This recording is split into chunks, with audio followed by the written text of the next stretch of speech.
The thin hospital blanket did nothing to warm the chill that ran through my body as I stared at the email on my phone. My hands trembled, not from my recent surgery, but from the betrayal unfolding before my eyes. There, in black and white, was a document showing the transfer of my lake house, my beloved sanctuary, into my son David's name. The property I'd purchased after decades of working 60-hour weeks as a nurse. The home where I'd planned to spend my retirement years watching sunsets over the water. Before we jump back in, tell us where you're tuning in from, and if this story touches you, make sure you're subscribed, because tomorrow, I've saved something extra special for you. Your signature, Mom. Remember? David's voice was casual, almost bored as he stood at the foot of my hospital bed. You signed it over to me right before your surgery, for safekeeping. I hadn't signed anything, not while clear-headed anyway. The morphine-induced haze of the days leading up to my emergency heart surgery left gaps in my memory, but I knew with absolute certainty I would never have willingly given away my most treasured possession. My daughter Melissa leaned against the window, scrolling through her phone, barely glancing up. Mom, don't get worked up. The doctor said to keep your stress levels down. Besides, we're just protecting your assets, for all of us. As I later discovered, my children hadn't just taken my lake house. They'd systematically divided everything I owned while I lay unconscious, fighting for my life. My investment accounts, my art collection, even my grandmother's antique jewelry. What they didn't know was that I still had one card left to play, a phone call that would change everything. I was never supposed to be wealthy. Growing up in Fenwick, a small town where most families lived paycheck to paycheck, I understood the value of hard work before I was 10 years old. My father worked at the steel mill until his lungs gave out, and my mother cleaned houses for the few wealthy families on the other side of the river. We had enough to eat, but never enough to waste. When I graduated high school in 1975, I was the first in my family to continue education beyond 12th grade. I put myself through nursing school by working nights at the local diner, sleeping only 4 hours between shifts and classes. By 23, I was a registered nurse, working in the intensive care unit at Mercy Hospital. I met Harold during my second year on the job. He wasn't a doctor, or even another nurse, just a quiet, kind-eyed man who came to sit with his dying mother every day for 6 weeks. After she passed, he asked me to dinner. We were married 8 months later. Harold and I built a modest life together. We bought a small ranch house in a decent neighborhood and planned for children. David was born in 1980, and Melissa followed 2 years later. I reduced my hours to part-time while they were young, stretching our budget to make ends meet. Then, Harold was diagnosed with leukemia. 3 years of treatments drained our savings and left me a widow at 38 with 2 young children to support. I went back to full-time nursing, accepting every overtime shift I could get. I took additional certifications to increase my hourly rate. When the children were in bed, I studied medical coding and billing, eventually working weekend shifts in the hospital's administration department. David and Melissa never went without necessities, but they understood we weren't rich. Christmas was modest, vacations were camping trips to the state park. When they complained about not having the newest video games or designer clothes, I reminded them about sacrifice and priorities. We're investing in your futures, I would say. College education doesn't pay for itself. And I did pay for their education, every penny of it. David's business degree from state and Melissa's art history studies at a private liberal arts college. I remortgaged our house to cover the costs, taking on more night shifts to make the payments. I never expected gratitude, not really. Children rarely understand their parents' sacrifices until they have children of their own, but I did hope I'd raise them with values, with character. After they graduated, I continued working. Harold's medical bills had taken years to pay off, and at 55, my retirement account looked pitiful. So I kept going, picking up extra shifts, investing carefully in mutual funds that my colleague's husband recommended. Then, at 62, something unexpected happened. A patient I'd cared for during his final months, a quiet elderly man with no family, left me a substantial inheritance. Not millions, but enough to pay off my mortgage, purchase the lake house I'd always dreamed of, and finally build a comfortable retirement fund. "You showed me kindness when no one else did," his handwritten letter explained. "You deserve some peace in your golden years." David and Melissa were in their 30s by then, with families of their own. David had married Eleanor, a perfectionist, who worked in marketing and gave me 2 grandchildren who were always impeccably dressed, but rarely allowed to get dirty. Melissa had married and divorced twice, finally settling with Tim, a freelance creative consultant who seemed permanently between projects. The inheritance changed something in my children. Suddenly, they visited more often. David offered to help manage my investments. Melissa suggested I update my will to include specific provisions for my grandchildren. "Mom, you should enjoy your retirement," David would say during Sunday dinners at my house.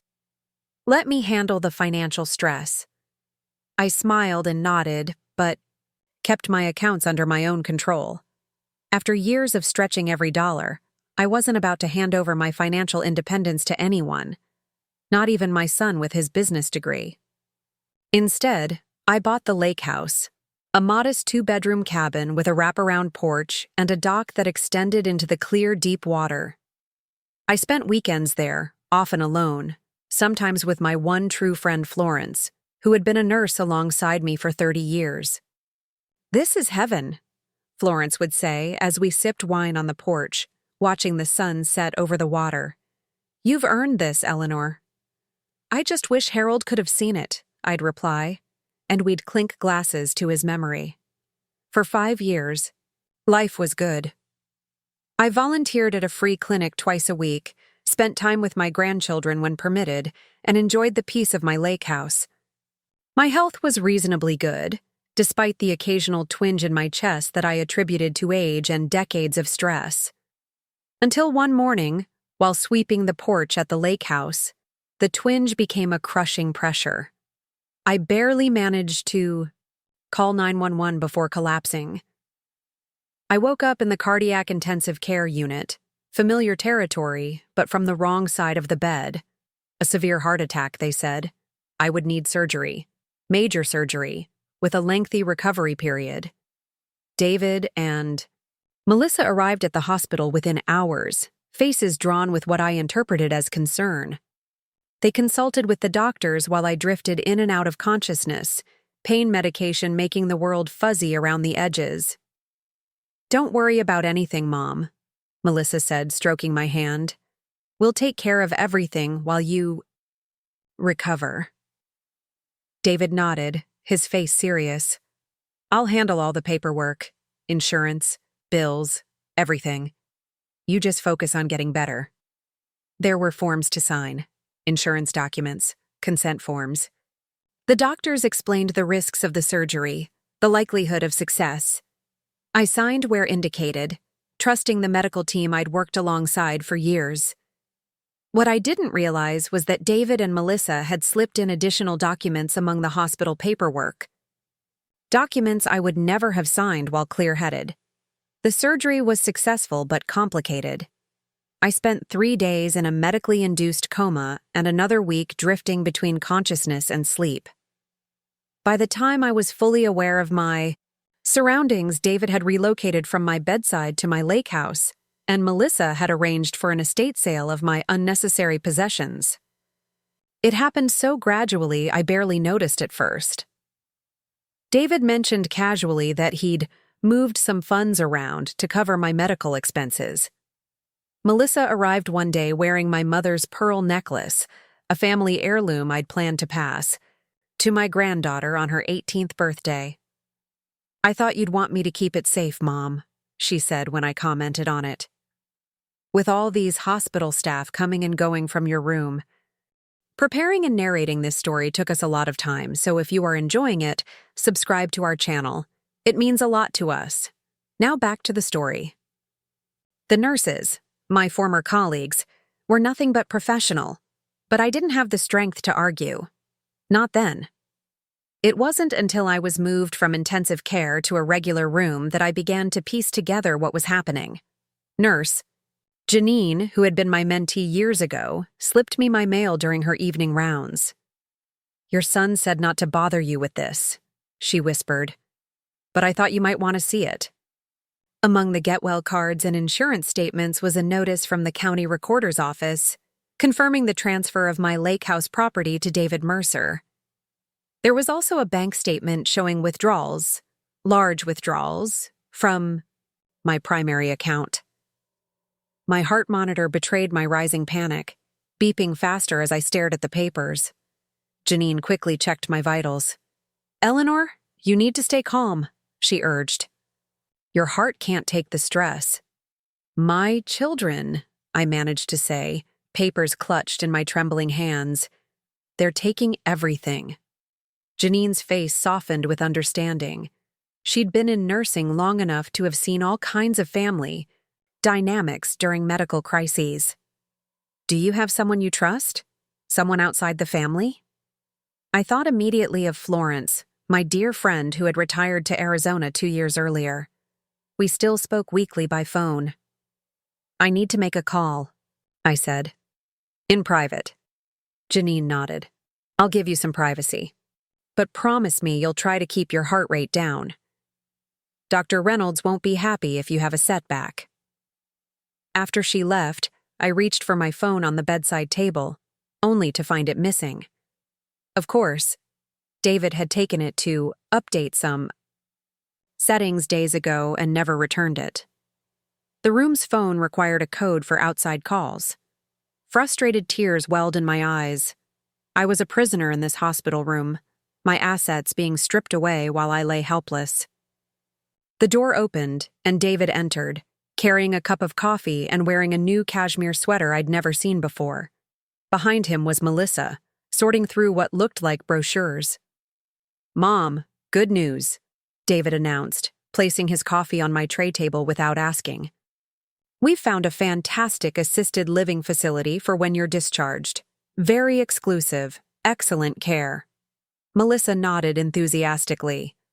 "The waiting list is usually years long, but there was a recent opening, and they're holding it for you. We just need to put down a deposit to secure your spot."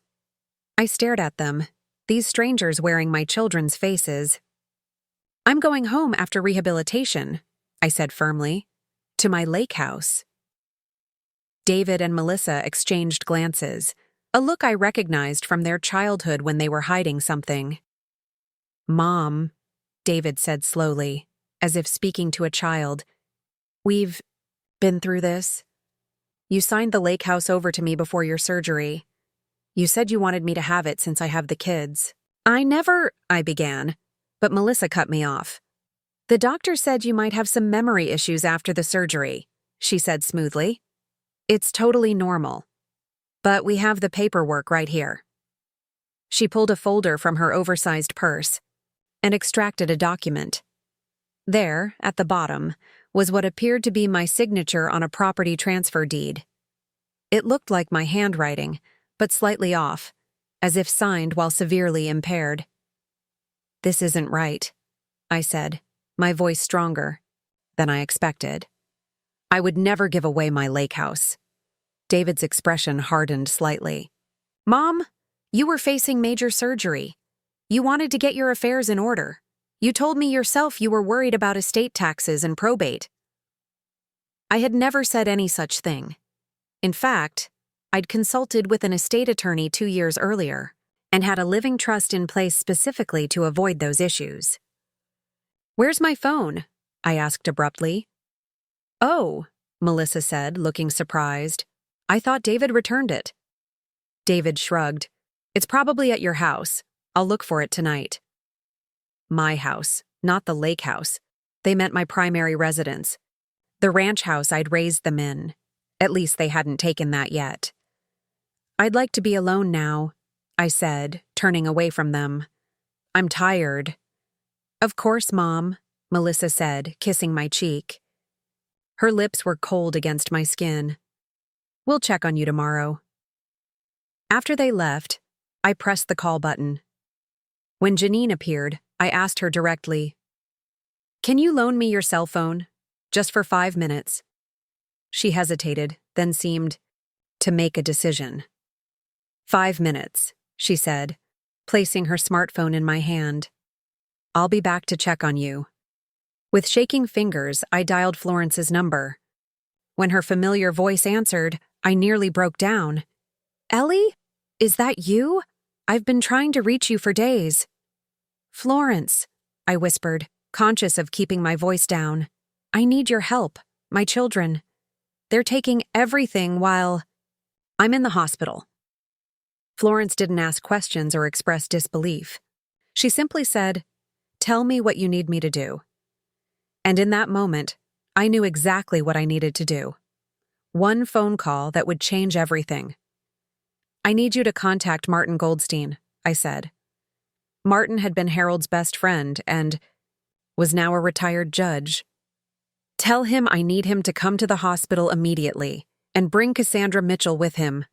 Cassandra was the estate attorney who had helped me establish my trust.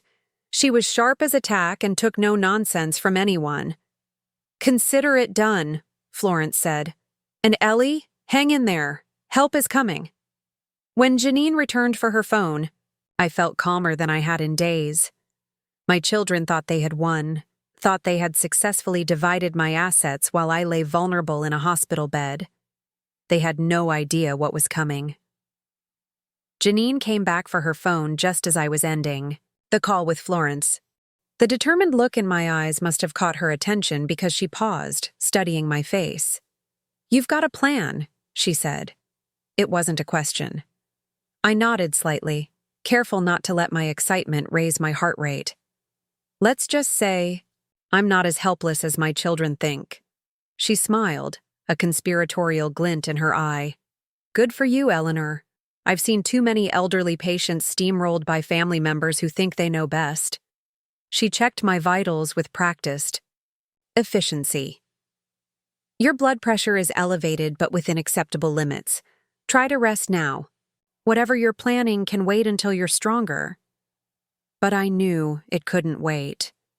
David and Melissa were moving quickly, dismantling my life piece by piece. Every hour that passed meant another asset potentially transferred, another account emptied, another piece of my independence stripped away. I feigned sleepiness until Janine left, then stared at the ceiling, mentally cataloging what I still had in my possession.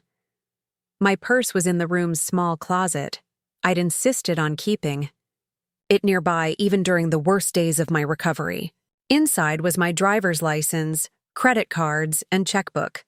Not much, but enough to establish my identity and prove I still had my faculties. The bigger challenge would be proving I hadn't willingly signed over my properties. I had no doubt. The signatures were technically mine. Forged signatures would be too easily disputed. No, they had been clever. They'd waited until I was heavily medicated, then guided my hand across the papers, murmuring encouragements that my drug-addled brain had likely interpreted as standard medical forms. I dozed off despite my determination to stay alert, the post-surgical exhaustion overwhelming my resolve. When I awakened, the room was dim, lit only by the monitors and the faint glow filtering through the partially closed blinds. According to the wall clock, it was just past 6:30 p.m. A figure sat in the visitor's chair beside my bed. For a moment, my heart leapt with hope that Martin or Cassandra had already arrived. But as my vision cleared, I recognized Melissa's husband, Tim. His lanky frame was slouched in the chair, attention fixed on his phone. Tim, I said, my voice raspy from sleep. He startled, nearly dropping his phone. Oh, Eleanor, you're awake. How are you feeling? Despite everything, I almost smiled. Tim was the only one who consistently called me Eleanor rather than Mom, a small courtesy I'd always appreciated. He wasn't my child, after all, and at 67, I was more than just somebody's mother. "I've been better," I replied honestly. "Where's Melissa?" "At your house with the estate appraiser," he said, then immediately looked as if he regretted the words. "I mean, she's just getting some things organized for when you come home." An estate appraiser, so they were already preparing to sell, my primary residence too. The confirmation should have hurt, but instead, it strengthened my resolve. "And David?" I asked, keeping my tone casual. Tim shifted uncomfortably. "He's at the lake house with Eleanor and the kids. They're, settling in for the weekend. Settling in my lake house. The sanctuary I'd purchased with money earned through decades of night shifts and overtime. The place where I'd finally found peace after years of struggling to provide for everyone else." A white-hot anger flared in my chest, but I tamped it down. Now wasn't the time for confrontation. "That's nice," I said mildly. "And what brings you here, Tim? Surely not just to keep an old woman company on a Friday evening." He had the grace to look embarrassed. "Melissa asked me to bring you some paperwork. Nothing urgent, just some insurance forms the hospital needs for your continuing care." Of course. More documents for me to sign while isolated and vulnerable. "I'd be happy to look at them," I said, "but I'm feeling a bit foggy from the pain medication. Maybe you could leave them, and I'll review them when I'm clearer-headed." Tim hesitated, clearly having been instructed not to leave without my signature. "They're pretty straightforward," he said, pulling a manila envelope from his messenger bag. I could help explain anything confusing. "Actually," came a crisp voice from the doorway, "I'd advise Mrs. Mercer not to sign anything without proper legal review."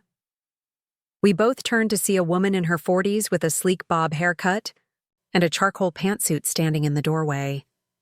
Even without introduction, I would have recognized Cassandra Mitchell. Her reputation as a fierce advocate for her elderly clients was well earned. "Ms. Mitchell," I said, relief washing over me. "Thank you for coming." Tim stood abruptly, clutching the envelope to his chest. "I'm sorry. Who are you?" "Cassandra Mitchell, Esquires, Mrs. Mercer's attorney." She stepped fully into the room, her presence somehow making the small space feel even more confined. "And you are?" "Tim Lawson, Melissa's husband. I was just bringing some hospital forms." "How convenient," Cassandra interrupted, extending her hand. "I'll take those. As Mrs. Mercer's legal representative, I'll need to review any documents before she considers signing them." Tim looked to me, clearly hoping I'd intervene. Instead, I gave him a placid smile. "It's all right, Tim. Ms. Mitchell handles all my legal affairs." With obvious reluctance, he surrendered the envelope. Cassandra took it without opening it, tucking it into her leather portfolio. "I should call Melissa," Tim said, reaching for his phone. "That won't be necessary," said another voice, and Martin Goldstein appeared in the doorway. Despite being in his mid-70s, Martin maintained the commanding presence that had served him well during his decades on the bench. "Mr. Lawson, I suggest you leave now. Mrs. Mercer needs her rest, and she has legal matters to discuss with her representatives." Tim looked from Martin to Cassandra to me, clearly realizing he was outmatched. I'll let Melissa know you have visitors," he said weakly, edging toward the door. "Please do," I said. "In fact, tell both my children I'd like to see them tomorrow morning. 10 o'clock sharp." After Tim departed, Martin closed the door and turned to me with concern in his eyes. "Eleanor, what in God's name is going on? Florence was practically in hysterics when she called me." "My children are stealing from me, Martin," I said simply. "They're taking everything while I'm too weak to fight back." Over the next hour, I detailed everything I'd discovered. The property transfer, the missing funds, the talk of assisted living. Cassandra took meticulous notes, while Martin's expression grew increasingly grim. "The property transfer is particularly concerning," Cassandra said, reviewing the copy that had been in my mail. This signature is questionable at best. Were you under the influence of pain medication when this was supposedly signed? Absolutely, I confirmed. The date on the document is 3 days before my surgery. I was already hospitalized and on a morphine drip for pre-surgical pain management. She nodded, making another note. And did any independent witnesses observe you signing this document? Not that I recall, though my memories of that time are admittedly hazy. That works in our favor, Martin interjected. If they can't, produce credible witnesses to your signing, which they won't if it happened while you were medicated. We can challenge the validity of the transfer. What about my other assets? I asked. My investment accounts? My personal belongings? Cassandra frowned. Did you grant either of your children power of attorney? No, I said firmly. After Harold died, I updated all my legal documents. I designated Florence as my medical proxy and Martin as my financial power of attorney in case of incapacitation. Martin and Cassandra exchanged glances. Then they had no legal right to access your accounts without explicit authorization, Cassandra stated. We can demand an immediate accounting of all transactions since your hospitalization. And we should move quickly, Martin added. The longer they have control of your assets, the more difficult recovery becomes. Cassandra opened her portfolio and extracted a different set of documents. I've taken the liberty of drafting emergency injunctions to freeze any further transfers of your properties or funds. With your permission, we can file these first thing tomorrow morning. The decisiveness with which they approached my situation brought tears to my eyes. After days of feeling powerless against my own children's machinations, I finally had allies who could help me fight back. There's one more thing, I said, wiping away a tear. The assisted living facility they mentioned. I'm concerned they're planning to have me declared incompetent and force me into institutionalized care. Martin's expression darkened. Not uncommon, unfortunately. Adult children sometimes convince themselves they're acting in their parents' best interest by taking control, especially when substantial assets are involved. We should arrange for an independent medical evaluation, Cassandra suggested. Establish clearly that you're competent to manage your own affairs. Dr. Reynolds, my cardiologist, would vouch for me, I said. He's known me professionally for 30 years. Excellent, Cassandra nodded. We'll speak with him tomorrow before your children arrive. By the time they left, night had fully descended, and the hospital had grown quiet. Despite the gravity of my situation, I felt lighter than I had in days. The path forward wouldn't be easy. Confronting my children's betrayal would be painful for all of us. But at least now I had a fighting chance. Sleep came more easily that night, deep and dreamless. I awakened to sunlight streaming through, the hospital blinds and the sound of Dr. Reynolds' voice. Neurologically, she's entirely sound, he was saying. The cardiac event and subsequent surgery have had no impact on her cognitive function. I opened my eyes to find Dr. Reynolds speaking, with Cassandra near the door. Martin sat in the visitor's chair reviewing documents. Good morning, I said, pushing myself more upright in the bed. Dr. Reynolds approached with a warm smile. Eleanor, you're looking much better today. How are you feeling? Like I've been hit by a truck, I admitted. But my mind is clear. He nodded, making a note in my chart. I've just been explaining to Ms. Mitchell that while you've experienced a significant cardiac event, your cognitive abilities remain entirely intact. There is absolutely no medical reason you would be unable to manage your own affairs once you're physically recovered. Thank you, Stephen, I said, using his first name as I had for decades as colleagues. I appreciate your candor. I've also expressed my concerns about the timing of these property transfers, he continued, his expression more serious.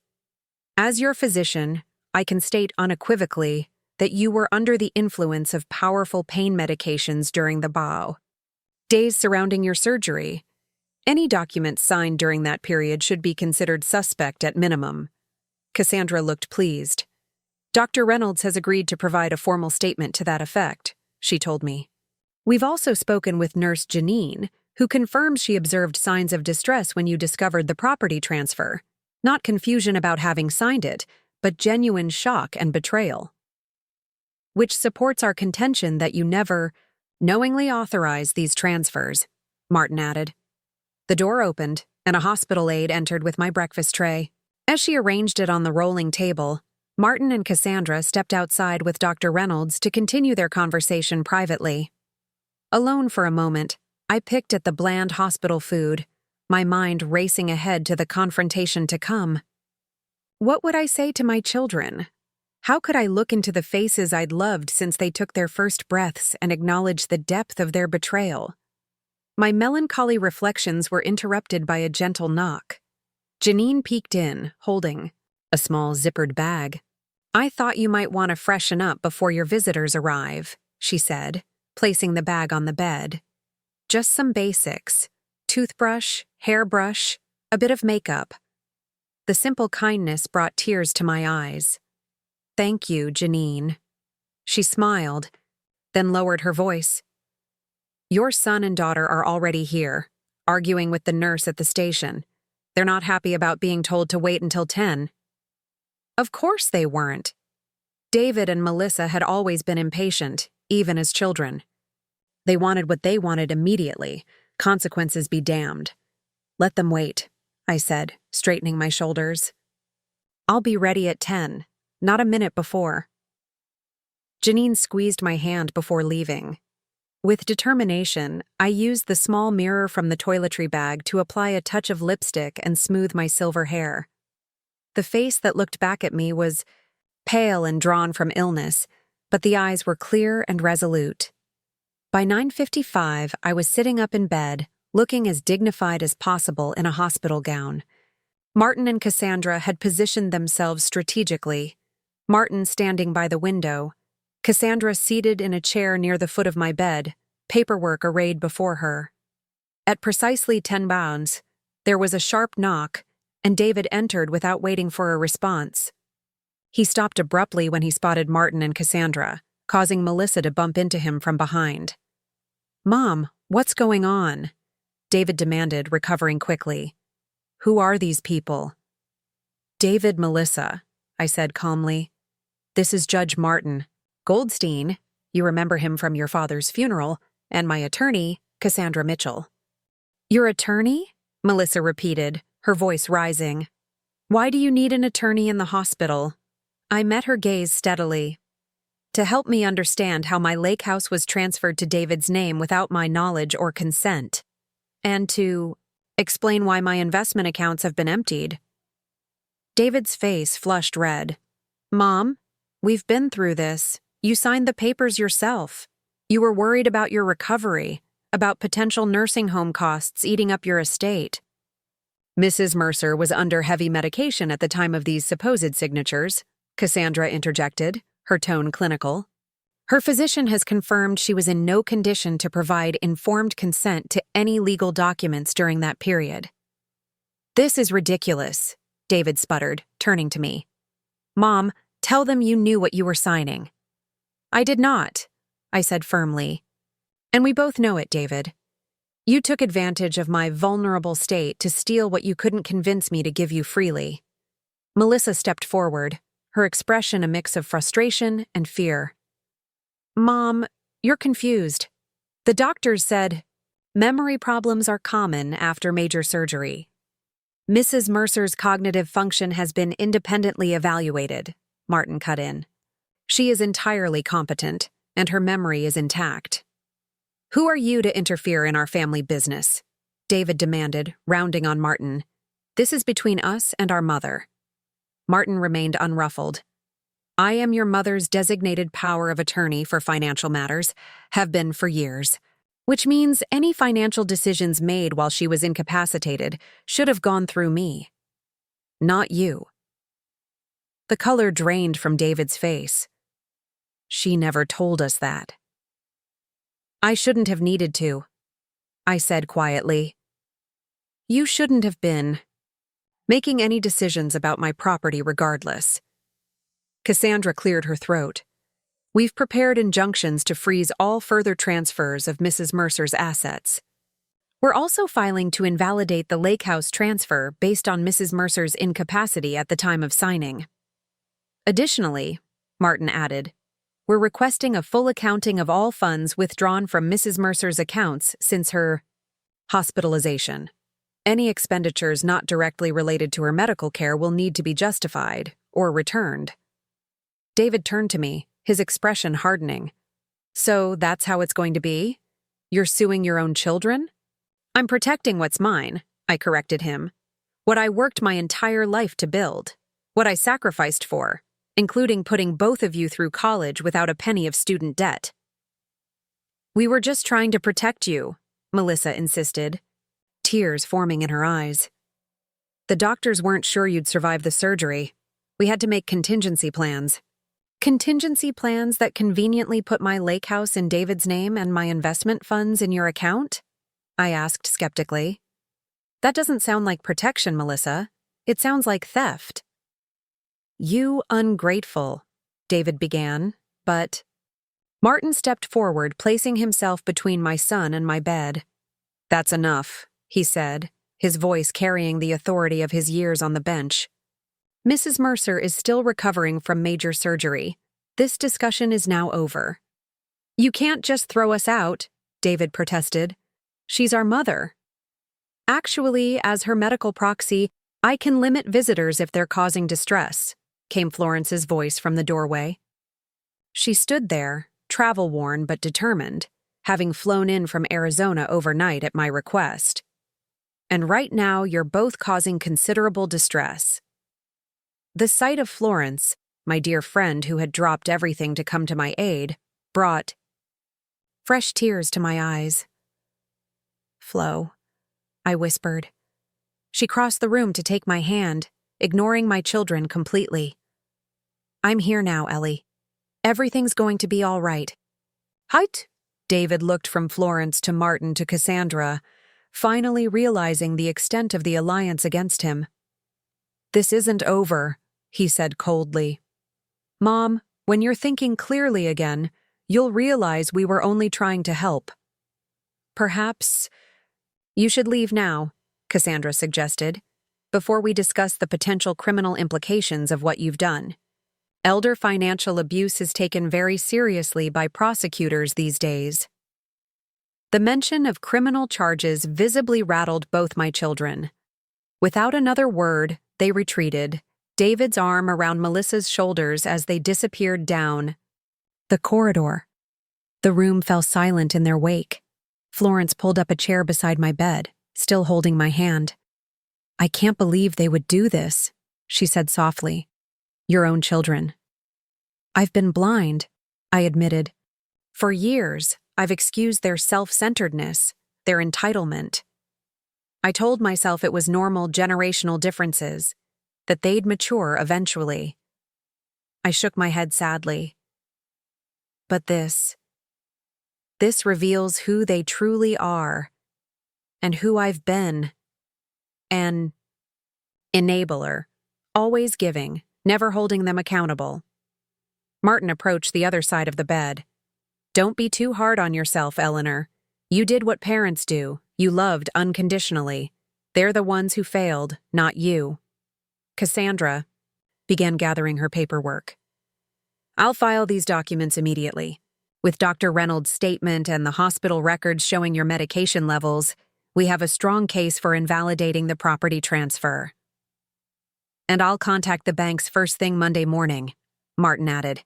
As your financial power of attorney, I can request an immediate freeze on all your accounts. I nodded gratefully, overwhelmed by their efficiency and support. Thank you, all of you. I don't know what I would have done without you. You would have figured something out, Florence said firmly. You're the strongest person I know, Eleanor Mercer. You raised 2 children alone after Harold died, worked impossible hours to put them through college, and built a comfortable retirement for yourself through sheer determination. Don't start doubting yourself now. Her confidence in me was like a balm to my wounded spirit. Florence had always seen me clearly, both my strengths and my weaknesses, and loved me anyway. "What happens now?" I asked, looking at Cassandra. "Now," she said, "we fight. We claw back everything they've taken. We secure your assets against further attempts to access them. And we ensure you maintain complete control over your own life and decisions." "It won't be easy," Martin cautioned. "Family financial disputes rarely are. There will be ugliness, accusations, attempts to paint you as incompetent despite the medical evidence." "I'm prepared for that," I said, surprising myself with how much I meant it. "I've spent my entire life caring for others, my patients. My husband through his illness, my children through every stage of their lives. It's time I stood up for myself with the same dedication." Florence squeezed my hand. "And this time, you won't be standing alone." In that moment, surrounded by people who had come to my aid not out of obligation or expectation of gain, but out of genuine care and respect, I felt something shift inside me. The hurt of my children's betrayal was still there, a wound that would likely never fully heal. But alongside it grew a new resolve, a commitment to reclaiming what was mine and rebuilding my life on my own terms. The road ahead would be difficult. Recovery from heart surgery alone would take months. The legal battles to recover my property and funds might drag on even longer. But for the first time since waking up in the cardiac unit, I felt hope, not just that I would survive, but that I would emerge from this ordeal stronger and wiser than before. As Cassandra and Martin departed to begin the legal proceedings, Florence settled into the chair beside my bed, prepared to stand guard against any further intrusions by my children. "You should rest," she urged. "You've had enough excitement for one day." I nodded, suddenly aware of how the confrontation had drained my limited energy. "Will you stay?" "Wild horses couldn't drag me away," she promised. "Sleep now. I'll be here when you wake up." As I drifted toward sleep, I found myself thinking not of David and Melissa's betrayal, but of the lake house, my sanctuary with its wraparound porch and peaceful water views. I would sit there again, I vowed silently. I would reclaim not just my property, but my independence, my dignity, and my right to determine my own future. The thought accompanied me into dreams, not of loss and betrayal, but of sunrise over still waters and the promise of new beginnings. The hospital discharged me 3 weeks after my surgery, far earlier than the doctors had initially predicted. My determination to regain independence had surprised even Dr. Reynolds, who remarked that my recovery was progressing at twice the expected rate. "You've always been stubborn," he said during our final consultation, a hint of admiration in his voice. "Just don't overdo it. Heart tissue needs time to heal properly, no matter how strong your will." I promised to follow the rehabilitation protocol meticulously, knowing that my physical strength would be essential for the battles ahead. Florence had extended her stay indefinitely, moving into my ranch house to help with my recovery. We'd converted the dining room into a temporary bedroom so I wouldn't have to navigate the stairs. "It's like college again," Florence joked as she helped me settle onto the adjustable hospital bed that had been delivered the day before my discharge. "Remember our first apartment? That fold-out sofa you found at the thrift store?" I smiled at the memory. "The one with the broken spring that nearly impaled you when you sat on the wrong spot?" "Those were the days," she sighed, arranging my medications on the bedside table. "Young, broke, and convinced we could change the world one patient at a time." "And now look at us," I said, gesturing to my makeshift bedroom. "Old, fighting our own children for our life savings, and still idealistic enough to believe in justice." Florence snorted. "Speak for yourself. I gave up on justice years ago. I just want to see those kids of yours get what's coming to them." Her fierce loyalty warmed my heart. Florence had never had children of her own, too busy putting out fires in the ER, she'd always said, but she'd been a second mother to David and Melissa during their childhood. Their betrayal had wounded her almost as deeply as it had me. Our reminiscing was interrupted by the doorbell. Florence peered through the window before opening the door. "It's Cassandra," she called back to me. "And she's smiling. Must be good news." Cassandra Mitchell entered with her usual crisp efficiency, but there was indeed a satisfied gleam in her eye as she set her briefcase on the coffee table. "We've had our first victory," she announced without preamble. "The judge has granted our emergency injunction. All transfers from your accounts have been frozen, and the lake house property cannot be sold or further encumbered pending our hearing." Relief flooded through me. "That's wonderful news." "There's more," Cassandra continued, extracting documents from her briefcase. "The bank has provided preliminary statements showing significant withdrawals from your accounts immediately following your hospitalization. Over $230,000 withdrawn in a 2-week period." Florence gasped. "That's outrageous. What were they thinking?" "They were thinking their mother was either going to die or be too incapacitated to notice," I said grimly. "Can we recover the funds?" "We're working on it," Cassandra replied. "Some of the money was transferred to new accounts in David and Melissa's names, which we can petition to freeze. Other funds appear to have been withdrawn as cashier's checks or used for large purchases." She laid a printout on the coffee table, pointing to several highlighted transactions. This $42,000 withdrawal was used to purchase a new Mercedes SUV, registered in David's name. These 3 withdrawals totaling $75,000 were transferred to an account belonging to Melissa's husband, Tim. My stomach twisted at the evidence of their greed laid out in black and white. "They didn't even wait to see if I would survive the surgery," I murmured. "Unfortunately, that's common in these cases," Cassandra said, her voice softening slightly. "When family members see an opportunity to access substantial assets, some act impulsively, convinced they'll never be caught or held accountable." "And will they be?" Florence asked bluntly. "Held accountable, I mean." Cassandra straightened, her professional demeanor returning. "That's entirely up to Mrs. Mercer. We have several options, ranging from civil recovery actions to criminal charges for elder financial abuse." Both women looked at me expectantly. The question had been haunting me since I'd first discovered what my children had done. How far was I willing to go to seek justice? Could I truly subject my own flesh and blood to criminal prosecution, no matter how justified? "Let's focus on recovery first," I decided. "Get back my house, my funds, my property. If they cooperate, perhaps we can avoid criminal charges." Cassandra nodded, making a note. "A reasonable approach.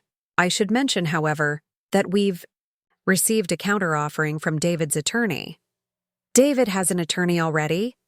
I was surprised at how quickly he'd mobilized his defense. "Gerald Finch?" Cassandra confirmed, her expression conveying what she thought of the man. "He's known for representing adult children in disputes with elderly parents, specializes in competency challenges." My heart sank. They're going to claim I'm incompetent. They're attempting to, yes. The counteroffering suggests you voluntarily submit to a neuropsychological evaluation by a specialist of their choosing. Florence scoffed. "Absolutely not. They'll find some quack who'll declare her senile regardless of the evidence." "That's my assessment as well," Cassandra agreed. "We've already submitted Dr. Reynolds' evaluation supporting your competency, along with statements from the hospital staff who interacted with you daily. We're on solid ground legally." I sighed, leaning back against my pillows as fatigue washed over me. Despite my determination, my body still had limits. "What's our next step?" "We have a hearing scheduled for next Monday before Judge Harlow. She'll review our request to invalidate the property transfer and order the return of funds. David and Melissa have been summoned to appear." The thought of facing my children in court, on opposite sides of a legal battle, sent a fresh wave of pain through my chest that had nothing to do with my surgery. How had we come to this? Will I need to testify? I asked. Most likely, yes, Cassandra replied gently. Your first-hand account of what happened, or rather, what didn't happen, regarding the property transfer will be crucial. I nodded, steeling myself. Then I'll be ready. After Cassandra left, Florence helped me prepare for bed, her movements efficiently gentle as she assisted me with the evening routine of medications, checking my incision, and ensuring everything I might need during the night was within reach. You're too good at this, I observed as she fluffed my pillows. Sure you didn't miss your calling as a private nurse? She snorted. 30 years in the emergency room was enough healthcare for me. Thank you very much. Besides, she added with a wink, the pay is better when you're just the bossy friend. Once settled, I found myself staring at the ceiling, mind racing despite my physical exhaustion. Florence, perceptive as always, pulled up a chair beside the bed instead of retiring to the guest room. Want to talk about it? She asked simply. I keep trying to pinpoint where I went wrong with them, I admitted, voicing the thought that had been haunting me since discovering my children's betrayal. Was I too lenient? Too strict? Did I give them too much? Not enough? Florence considered. This, her expression thoughtful. You know, I've watched you raise those two from the time they were in diapers. You were firm, but fair. Generous without spoiling them. You taught them the value of education, hard work, integrity. Then why? My voice caught. Why would they do this? Because some people, no matter how well they're raised, choose selfishness. When given the opportunity, she said bluntly. And some children never outgrow viewing their parents as resources to be exploited, rather than people to be respected. Her candor was oddly comforting. Florence had never sugar-coated the truth, not in 40 years of friendship. I keep wondering if I'll ever be able to forgive them, I whispered. She took my hand, her grip firm and warm. Don't worry about forgiveness yet, Ellie. Focus on justice first.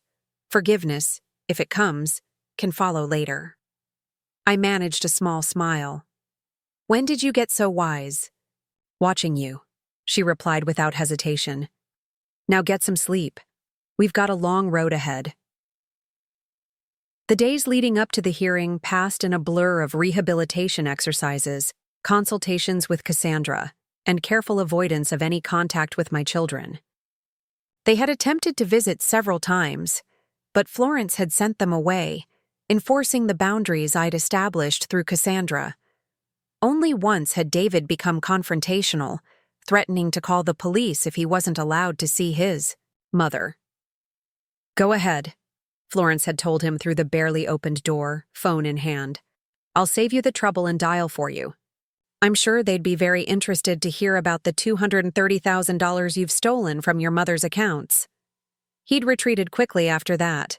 By the day of the hearing, I felt stronger physically, though the emotional toll continued to weigh heavily. Martin arrived early to drive us to the courthouse, insisting on handling my wheelchair himself, despite the court officers offering assistance. I've got her, he said protectively. She's been taking care of everyone else for decades. Today, we take care of her. The courtroom was smaller than I'd expected, intimate almost, with dark wood paneling and muted lighting. Cassandra had arranged for me to wait in a private conference room until the case was called, sparing me the stress of sitting in the main courtroom where I might encounter my children before the proceedings began. When the bailiff finally came, to escort us in, my heart hammered against my healing sternum. As we entered, I immediately spotted David and Melissa seated at the table on the right side of the courtroom. David wore a conservative gray suit, his posture rigid with tension. Melissa had opted for a modest navy dress, her usual flashy style subdued for the occasion. Neither looked at me as Martin wheeled me to the plaintiff's table where Cassandra was already arranging her documents. I kept my gaze forward, focusing on the empty judge's bench rather than my children's profiles. All rise, the bailiff announced. Court is now in session. the Honorable Judge Elaine Harlow presiding. Judge Harlow was a woman, perhaps a decade younger than me, with steel gray hair cut in a practical bob and penetrating dark eyes that surveyed the courtroom with experienced efficiency. She nodded for everyone to be seated, then adjusted her glasses as she reviewed the file before her. Mercer v. Mercer and Lawson, she stated, regarding alleged financial exploitation of an elder and invalid property transfer. Ms. Mitchell, you may present your case. Cassandra rose, her voice clear and measured as she outlined the situation: my hospitalization, the unauthorized property transfer, the systematic emptying of my accounts. She presented affidavits from Dr. Reynolds and the hospital staff regarding my mental state during the period when the documents were supposedly signed. Your Honor, the evidence clearly establishes that Mrs. Eleanor Mercer was heavily medicated and recovering from life-threatening cardiac surgery when these documents were presented for her signature. She had no opportunity to review them independently, no access to legal counsel, and was not mentally capable of providing informed consent to such significant financial transactions. Judge Harlow nodded, making notes. And the defendant's response? Gerald Finch, a florid man with an expensive suit and an air of practiced concern, stood. Your Honor, this is fundamentally a family misunderstanding that has been unnecessarily escalated to legal proceedings. My clients, Mrs. Mercer's children, were acting in accordance with their mother's repeatedly expressed wishes to protect her assets from potential long-term care costs following her serious health crisis. I had to fight to keep my expression neutral at this blatant falsehood. I had never, not once, expressed any such wishes to my children. Mr. Finch, Judge Harlow said, peering over her glasses, do you have documentation of these repeatedly expressed wishes? Written instructions, perhaps, or witnessed verbal directives? Finch cleared his throat. We have sworn statements from both Mr. Mercer and Mrs. Lawson, attesting to numerous conversations with their mother regarding her estate planning intentions. So that would be a no on documentation, Judge Harlow observed dryly. Ms. Mitchell, does your client wish to address these alleged conversations? Cassandra turned to me, and at my nod, helped me to my feet. I had insisted on standing for this part, wanting to face the court, and my children, on my own 2 feet despite my weakened condition. Your Honor, I began, my voice steadier than I'd feared it might be. I never instructed my children to transfer my property or access my financial accounts.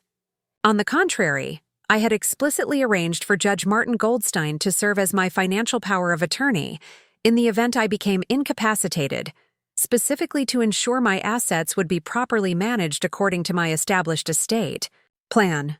Judge Harlow's gaze was direct but not unkind. Mrs. Mercer, were you aware that your son had transferred your lake house property into his name? Absolutely not, Your Honor.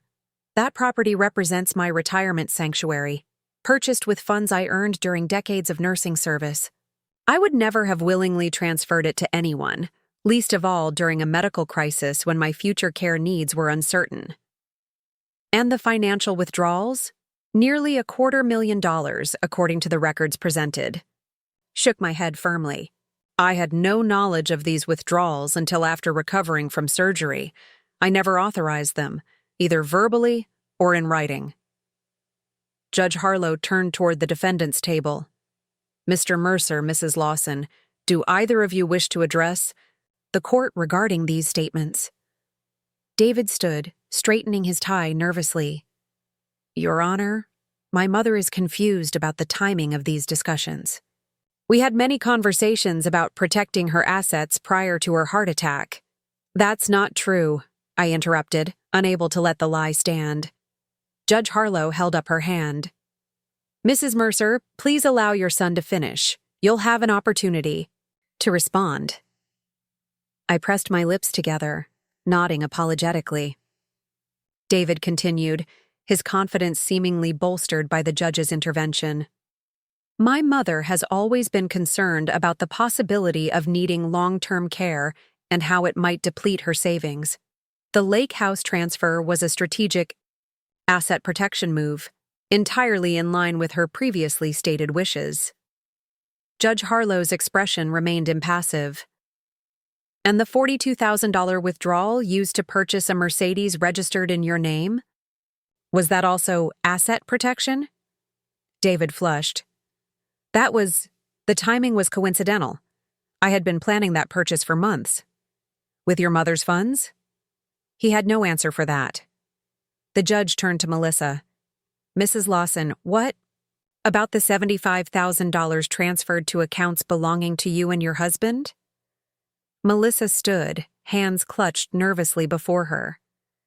Mom always said she wanted to help us financially when she could. We thought, with her illness, that she would want us to secure those funds before they might be claimed for medical expenses. Without consulting her? Or the person she had legally designated to make financial decisions during her incapacity? Melissa's gaze dropped to the table. We were trying to honor what we believed were her wishes. I listened to my children's justifications with a strange detachment, as if hearing strangers describe events that had nothing to do with me. In a way, that's exactly what was happening. These people, these entitled, self-serving individuals, were not the children I thought I had raised. After both sides had presented their evidence and arguments, Judge Harlow called a brief recess to review the documents. As we waited in the conference room, Cassandra seemed cautiously optimistic. Judge Harlow has a strong record of protecting elderly plaintiffs in financial exploitation cases, she noted. And their defense is remarkably weak. She wanted us to have it, rarely succeeds without supporting documentation. When we returned to the courtroom, Judge Harlow wasted no time delivering her ruling. Having reviewed the evidence presented, I find clear and convincing proof that Mrs. Eleanor Mercer did not knowingly or willingly transfer her lake house property to Mr. David Mercer. The transfer deed, signed while Mrs. Mercer was under the influence of powerful pain medications and without independent legal counsel, is hereby declared invalid. The property shall be returned to Mrs. Mercer's name immediately. Relief washed through me at these words, but the judge wasn't finished. Furthermore, I am ordering the freezing of all assets and funds transferred from Mrs. Mercer's accounts since the date of her hospitalization. Mr. Mercer and Mrs. Lawson are directed to provide a full accounting of all withdrawn funds within 7 days, including documentation of how those funds were spent or invested. She fixed my children with a stern gaze. The court takes a very dim view of what has occurred here. While I am not at this time referring this matter for criminal investigation, I want to be absolutely clear that what you have done, regardless of your claimed intentions, constitutes elder financial exploitation under state law. David's attorney began to object, but Judge Harlow cut him off. Mr. Finch, your clients are fortunate that their mother has chosen, so far, not to pursue criminal charges. I strongly advise them to cooperate fully with the court's orders regarding the return of her property and funds. With a sharp rap of her gavel, the hearing was concluded. I sat in stunned silence as the reality sank in. I had won. My lake house would be returned to me. There would be a full accounting of the stolen funds. But as I watched my children gather their belongings, their faces set in expressions of resentment rather than remorse, I realized this legal victory was only the beginning of a much longer, more painful process. The relationship we had once shared was irreparably damaged. Even if every dollar was returned, the trust that had been broken could never be fully restored. Outside the courtroom, I asked Martin to wait before wheeling me to the car. I needed a moment to collect myself, to process everything that had happened. As I sat quietly, I became aware of approaching footsteps and looked up to see David standing before me. His expression a complex mixture of defiance and uncertainty. "Mom," he began, but I raised my hand to stop him. "Not here, David. Not now." "When then?" he demanded. a hint of the entitlement that had led to this situation creeping back into his voice. "You won't take our calls. You won't let us visit. How are we supposed to fix this if you won't even talk to us?" I looked at my son, really looked at him, perhaps for the first time in years. When had he become this person? This stranger who could justify stealing from his own mother? Who could stand before me now, after everything that had been revealed in court, and act as if I were the unreasonable one? "Some things can't be fixed, David," I said finally, my voice soft but firm. "Some betrayals cut too deep for simple apologies or explanations. So that's it? After everything we've been through as a family, you're just going to write us off over a misunderstanding about money?" The audacity of his characterization, a misunderstanding about money, left me momentarily speechless. When I found my voice again, it was steadier than I'd expected. "This was never about the money, David. It was about respect, about honesty, about recognizing me as a person with rights and dignity, not just a collection of assets to be divided." Up the moment I became vulnerable, I paused, letting the words sink in. "When you can understand that distinction, maybe then we can talk." I gestured to Martin, who had been waiting discreetly nearby, and he moved forward to wheel me away. David made no move to follow, and I didn't look back to see his expression. Some doors once closed are better left that way. In the car driving home, Florence squeezed my hand. "You did it, Ellie. You stood up for yourself."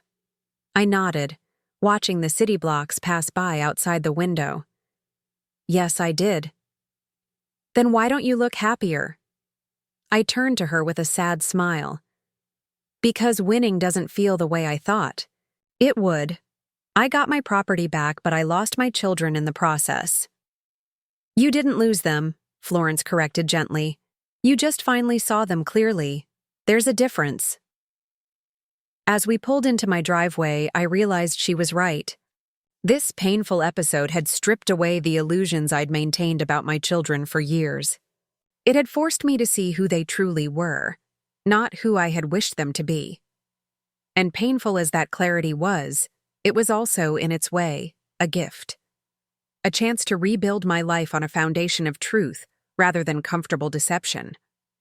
A chance to redirect my remaining years toward genuine connections rather than obligatory family ties maintained out of habit or expectation. Martin helped me from the car, supporting me as I insisted on walking to my front door rather than using the wheelchair.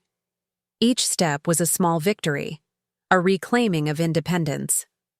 "What will you do now?" he asked as we reached the porch. I looked at my modest ranch house, then beyond it to where I knew my lake house stood, waiting for my return. "Love," I said simply.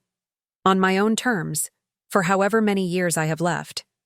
It wasn't the retirement I had envisioned, surrounded by loving family, watching grandchildren grow, passing down wisdom and heirlooms to the next generation. But it was real. And after decades of sacrifice and compromise, perhaps that authenticity was worth more than any comfortable illusion. The rehabilitation process was grueling. Each day brought a new challenge, a new pain to overcome, but I approached my recovery with the same methodical determination that had carried me through nursing, school, through widowhood, through raising 2 children alone. I refused to be defined by my physical limitations or by my children's betrayal.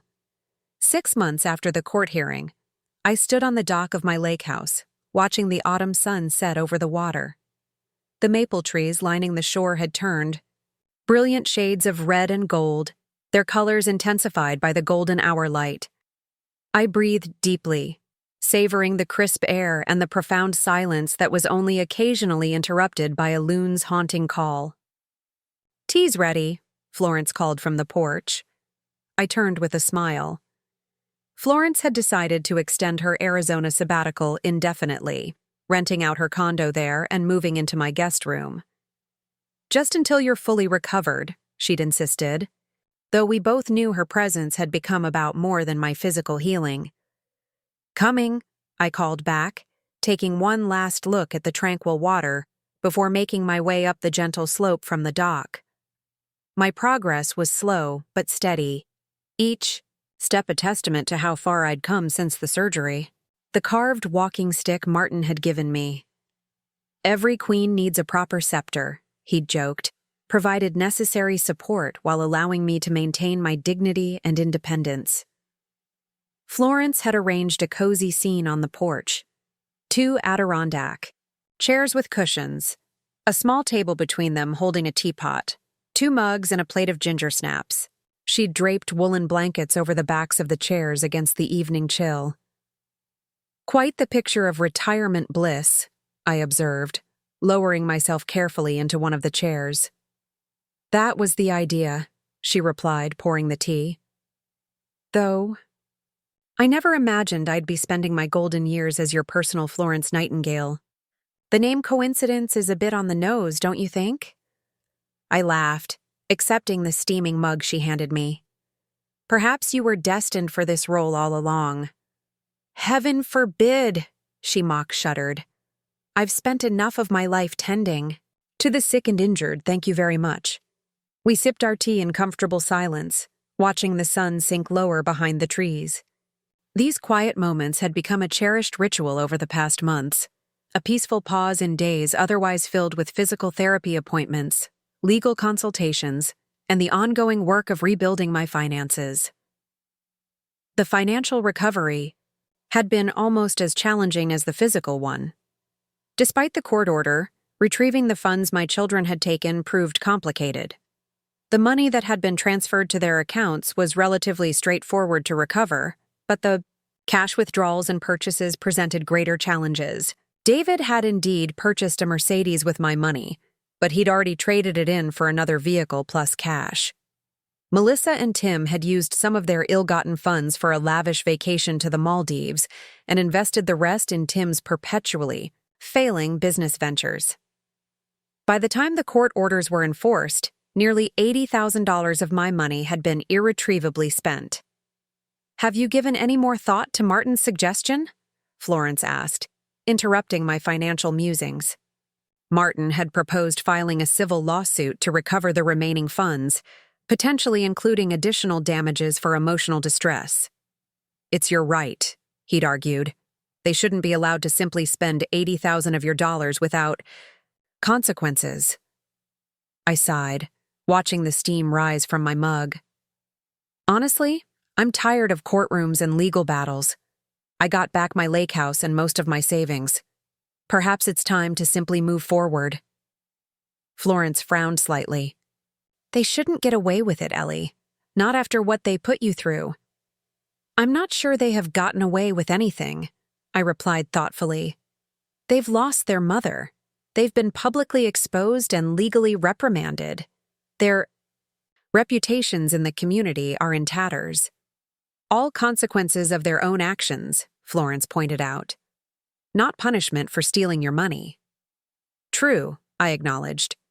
"But pursuing them further would require more of my energy, more of my time, resources I'm no longer willing to spend on them." I set my mug down decisively. "No, I think it's time to close that chapter." Florence looked like she wanted to argue further, but instead nodded reluctantly. "It's your decision. Just don't let them mistake your grace for weakness." "I think we're well past that possibility," I said dryly. "The last time David tried to contact me, I had Cassandra send him a cease and desist letter." The memory still brought a twinge of sadness. After the court hearing, there had been a flurry of attempts at contact, phone calls, emails, even an awkward appearance by Melissa at my front door, with a tearful apology that seemed more focused on her own emotional needs than any genuine remorse for what she'd done. I had steadfastly refused all communication, channeling everything through Cassandra. It wasn't out of spite or anger, though those emotions had certainly been present initially. It was about boundaries, clear, firm boundaries that should have been established years ago. The tea had grown lukewarm, but I sipped it anyway, unwilling to waste even this small comfort. Frugality was a hard habit to break after decades of careful budgeting. "They're still your children," Florence said softly, reading my thoughts as she often did. It's normal to feel the loss. Yes, I agreed. But they're not the children I thought I had raised. And I'm not the mother they assumed they could manipulate and discard. Florence reached across the small table to squeeze my hand. Well, I for one am proud of the Eleanor Mercer who emerged from this ordeal. She's quite a formidable woman. I squeezed back, grateful beyond words for her friendship. She had good help. As darkness fell, we moved inside. The lake house was small but perfectly suited to my needs. 2 bedrooms, an open living and dining area with large windows overlooking the water, and a kitchen just big enough for 2. People who enjoyed cooking together. I had furnished it simply, focusing on comfort rather than style, with pieces chosen for ease of use as I continued to recover. Florence built a fire in the small stone fireplace while I prepared a light dinner. We worked in harmony, moving around each other with the easy familiarity of longtime friends. This, I realized, was what family should feel like: mutual respect, shared labor, genuine care.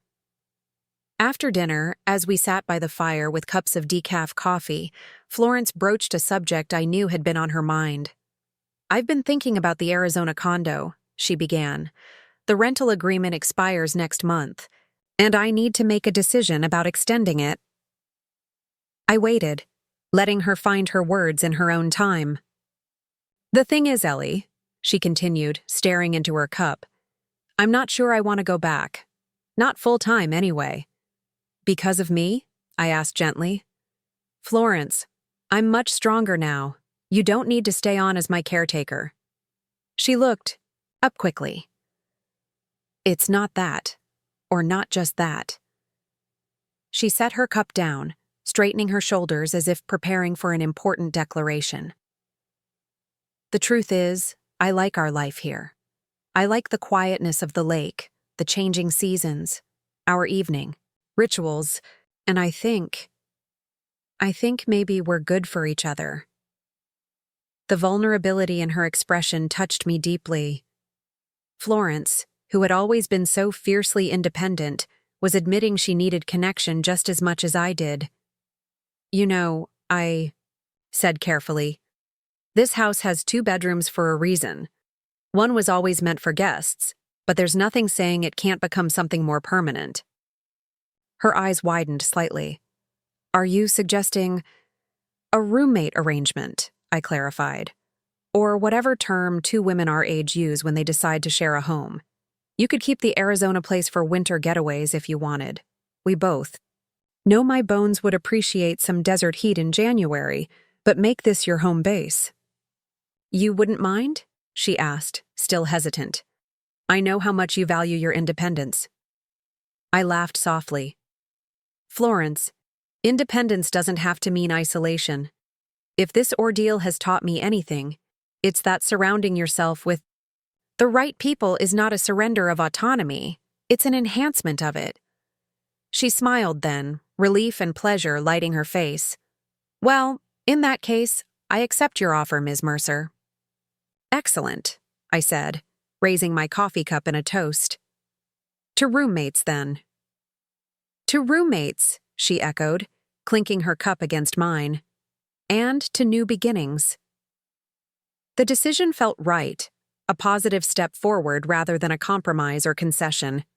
After the betrayal I'd experienced, choosing to build a household with someone I genuinely trusted was powerfully affirming. The next morning, energized by our decision, we drove into town for the weekly farmers market. It was a perfect early autumn day, the air crisp but the sun warm on our faces as we wandered among the stalls of local produce, artisanal cheeses, and handcrafted goods. "We should get extra apples for pie," Florence suggested, examining a display of heirloom varieties. "Martin mentioned he might drop by this weekend." "Martin has been dropping by quite frequently," I observed with a hint of amusement. One might almost suspect he has motives beyond checking on my recovery. Florence busied herself selecting apples, but I didn't miss the slight flush on her cheeks. "Don't be ridiculous. He's concerned about your well-being, that's all." Mm-hmm, I murmured skeptically. And I suppose the new aftershave and pressed shirts are also for my benefit? Eleanor Mercer, you're seeing romance where there's merely friendship, she protested, though the color in her cheeks deepened. Besides, Martin and I are far too old for such nonsense. Nonsense? Came a familiar voice from behind us. I hope you're not referring to my legal advice, Florence. We turned to find Martin himself standing there, looking dapper in a tweed jacket and holding a bouquet of late-season dahlias. Martin! Florence exclaimed, flustered. We were just talking about you. All good things, I trust? He asked with a smile, offering the flowers to her rather than to me. I noted with satisfaction. Florence accepted them, her expression softening. They're beautiful. Thank you. I was hoping to find you both here, Martin said, addressing us equally, though his gaze lingered on Florence. I have news that couldn't wait until the weekend. Something in his tone alerted me. What is it? Has something happened with the legal proceedings? He guided us to a quiet corner away from the bustling market stalls. In a manner of speaking, yes. I received a call from Gerald Finch this morning. It seems your son has had a change of heart. My guard immediately went up. What sort of change? He wants to make restitution, Martin explained. Full restitution, including the funds that were spent. He's offering to pay back every penny, plus interest. I stared at him, skeptical. Why the sudden attack of conscience? Martin's expression was carefully neutral. Apparently, there's been a significant development in his personal life. His wife, Eleanor, has filed for divorce. The news hit me with unexpected force. Despite everything that had happened, I still cared about my son's well-being. Divorce? Why?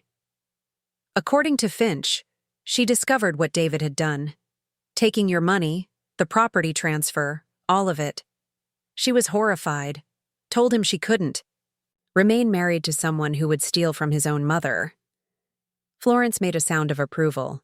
At least someone in that family has moral standards. Eleanor has always been principled, I agreed, remembering my daughter-in-law's strict sense of propriety. It had often made her seem rigid and judgmental, but in this instance, her inflexibility worked in my favor. Still, I'm surprised she didn't know about it already. Apparently, David told her the funds for the Mercedes and other purchases came from a work bonus, Martin explained. It was only when she overheard him discussing the case with Finch that she learned the truth. I processed this information slowly. David facing consequences from someone whose opinion he actually valued might be more effective than any legal punishment I could pursue. What exactly is he proposing? I asked. A structured repayment plan for the full $230,000, plus 5% interest, Martin said. Monthly payments over 3 years, secured by a lien against his home and investment accounts.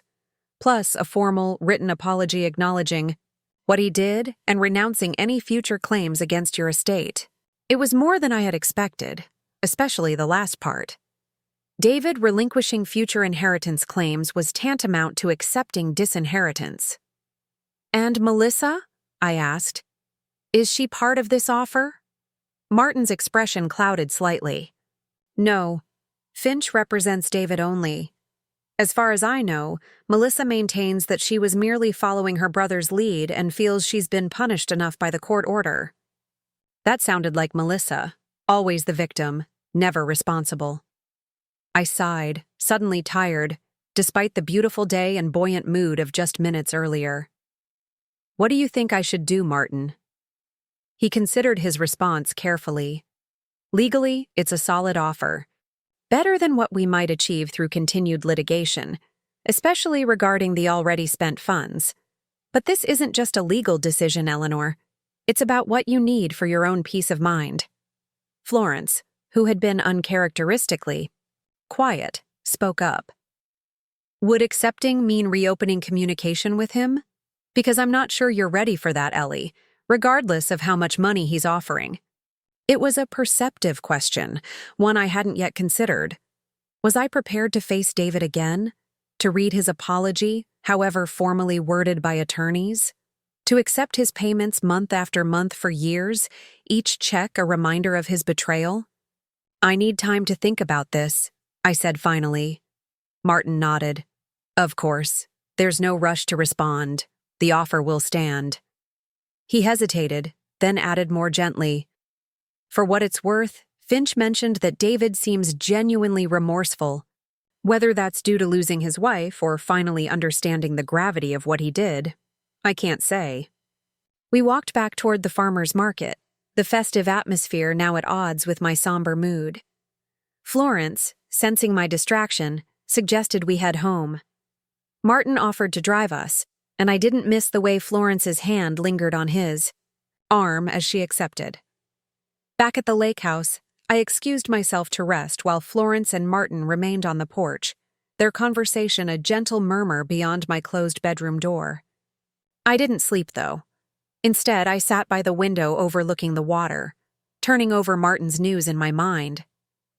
David wanted to make amends, or at least he wanted to avoid the consequences of his actions by paying back what he had taken. Was there a difference? Did his motivation matter if the end result was the same? My financial security restored? His debt to me repaid? More importantly, what did I want? 6 months ago, I would have said justice. 3 months ago, distance. Now, watching the light play across the lake's surface, I wasn't sure. My reverie was interrupted by a soft knock at the door. "Come in," I called, expecting Florence. Instead, it was Martin who entered, his expression grave. "I'm sorry to disturb your rest, but there's something else you should know. Something I didn't want to mention at the market." I gestured for him to sit in the small chair beside the window. "What is it?" "David didn't just offer restitution," he said, settling into the chair. "He also provided information about Melissa's activities that Finch felt obligated to disclose as an officer of the court." A cold knot formed in my stomach. What kind of information? "Financial documents suggesting Melissa and Tim have been engaged in a pattern of questionable behavior. Not just with your accounts, but with several elderly clients of Tim's consulting business." Martin's distaste was evident in his tone. "It appears they may have been systematically targeting seniors for various investment schemes." The knot tightened. "Are you saying my daughter is part of some kind of elder fraud operation?" "The evidence suggests so, yes. Tim approaches wealthy retirees, offering creative investment opportunities in exchange for substantial fees. Melissa provides the veneer of legitimacy as the responsible, trustworthy daughter of a respected nurse." He paused, clearly uncomfortable. "They've been at it for several years, according to the documents David provided." I closed my eyes, absorbing this new blow. Just when I thought my children couldn't disappoint me further, this revelation proved me wrong. It wasn't just a momentary lapse in judgment during my illness. For Melissa, at least, taking advantage of vulnerable elders was apparently a business model. Why would David expose this? I asked, opening my eyes again. He must know it could lead to criminal charges against his sister. Martin's expression was somber. According to Finch, it's part of David's come to Jesus moment. His wife's rejection apparently triggered some genuine soul-searching. He claims he didn't know about Melissa and Tim's broader activities until recently. Do you believe that? He sighed. I don't know, Eleanor. People are capable of tremendous compartmentalization. He might well have convinced himself that your situation was different, a family matter rather than criminal exploitation. I turned back to the window, watching a pair of ducks glide across the water. What happens now? With Melissa, I mean. That depends partly on you, Martin said carefully. The information came to me as your attorney. I'm obligated to inform you, but not necessarily to take further action unless you direct me to. And if I do nothing? If we simply keep this information to ourselves? Then other vulnerable seniors might continue to be victimized, he said, quietly. I know that's a heavy burden to place on you. It was indeed heavy. The thought of being responsible, even indirectly, for allowing my daughter to harm others was nauseating. But the alternative, actively participating in sending my own child to prison, seemed equally impossible to bear. I need to think, I said finally, about all of it. David's offer, Melissa's activities. It's too much to process at once. Martin stood, placing a gentle hand on my shoulder. Take all the time you need. I'll hold Finch off for a few days. After he left, I remained by the window until the late afternoon sun began to cast long shadows across the lake. My mind circled endlessly around the impossible choices before me, finding no clear path forward. When Florence eventually came to check on me, her face etched with concern, I simply patted the seat beside me on the window bench. Martin told you? I asked as she settled beside me. She nodded. It's a lot to take in. An understatement, I said with a humorless laugh, just when I thought I was finding my footing again. Florence was quiet for a moment, then said, You know, in the ER, we sometimes had to make impossible decisions. Triage situations where every choice meant someone would suffer. This feels like that, I admitted. No matter what I decide, someone gets hurt. In those situations, she continued, we had a rule. First, do no harm. I turned to look at her. That doesn't help much when every option involves harm. Then you choose the option that prevents the most harm to the most people, she said, simply. And you forgive yourself for not being able to save everyone. Her words struck a chord. I had spent decades as a nurse making precisely such calculations, weighing competing needs, allocating limited resources, sometimes making peace with imperfect solutions. If I accept David's offer, I said slowly, it feels like I'm saying, what he did was forgivable. That our relationship can be reduced to a financial transaction. And if you report Melissa, it feels like a betrayal of maternal love, Florence added, understanding without need for explanation. I nodded, grateful for her clarity. How did we get here, Flo? How did I raise children capable of such things? You didn't, she said firmly. You raised children with every advantage of love, education, and moral example. They made their own choices as adults, choices that reflect on them, not on you. I wanted desperately to believe her, to absolve myself of responsibility for what my children had become. But maternal guilt is not so easily dismissed. What would you do? I asked finally. If you were in my position? Florence took my hand, her grip warm and steady. I think you already know the answer, Ellie.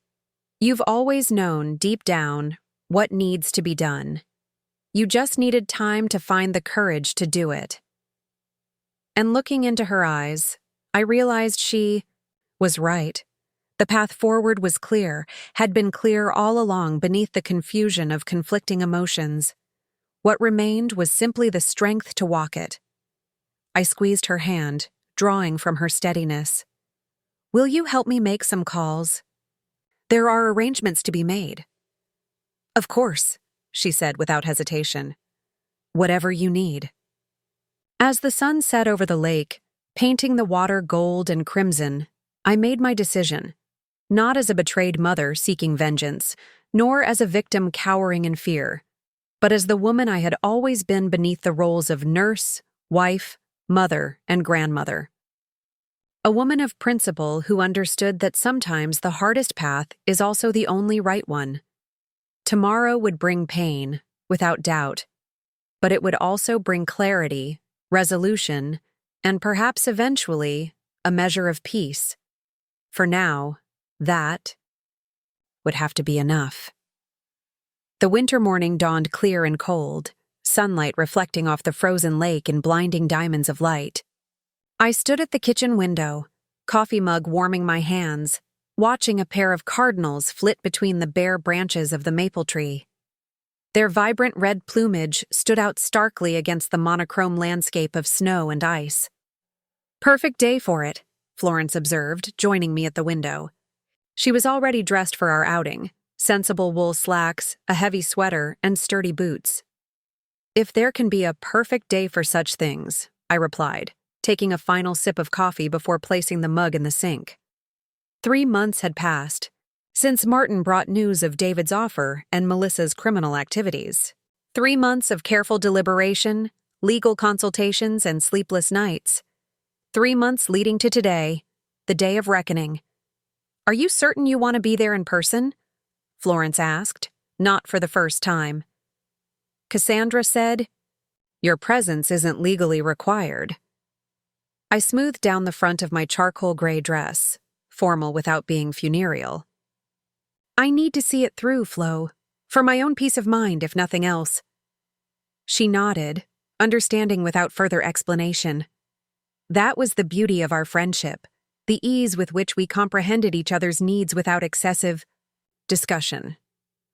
The drive to the county courthouse took 40 minutes, the rural road still partially snow-covered despite the plow's best efforts. Martin was waiting for us on the courthouse steps, a distinguished figure in his camel overcoat. "Right on time," he greeted us, offering an arm to each of us as we navigated the salted but still slippery steps. Judge Hargrove is known for his punctuality. The hearing's scheduled for 9 sharp. Inside, the courthouse bustled with morning activity, attorneys consulting with clients in hushed tones, court officers directing traffic, clerks rushing between offices with stacks of files. We made our way to courtroom C, where Cassandra waited outside the double doors. "Mrs. Mercer," she said, professional as always but with genuine warmth in her eyes. "Everything is in order. The prosecutor has the documentation we provided and the plea agreement has been finalized." "And Melissa?" I asked, my voice steadier than I expected. "She's here?" Cassandra nodded. "She arrived with her attorney about 15 minutes ago. They're in a conference room down the hall." I had not seen my daughter since the initial court hearing about my property. She had made several attempts to contact me after learning of her brother's restitution offer, leaving tearful voicemails and sending handwritten letters claiming she'd been manipulated by both David and Tim. I had not responded to any of these overtures. "And Tim?" Florence asked. "Already inside," Cassandra replied. "His attorney is making a last-ditch effort to modify the terms, but the prosecutor isn't budging." The doors to the courtroom opened, and people began filing in. I took a deep breath, steadying myself for what was to come. "Ready?" Martin asked softly. "As I'll ever be," I replied. We entered the courtroom, taking seats in the second row behind the prosecutor's table. I deliberately avoided looking toward the defense side, not yet prepared to face my daughter or her husband. At precisely 9 o'clock, the bailiff called for all to rise as Judge Hargrove entered. He was an imposing man in his 60s, with a reputation for no-nonsense efficiency in his courtroom. "Be seated," he instructed, adjusting his glasses as he reviewed the documents before him. "Case number 2023 CR 4872, State v. Timothy Lawson and Melissa Lawson. Charges include elder financial exploitation, wire fraud, and criminal conspiracy." He looked up, surveying the courtroom. "I understand we have a plea agreement to consider." The prosecutor, a sharp-featured woman named Denise Waters, rose. "Yes, Your Honor. The defendants have agreed to plead guilty to all charges in exchange for the state's recommendation of a specific sentence structure." "Very well." Judge Hargrove nodded. "Let's proceed."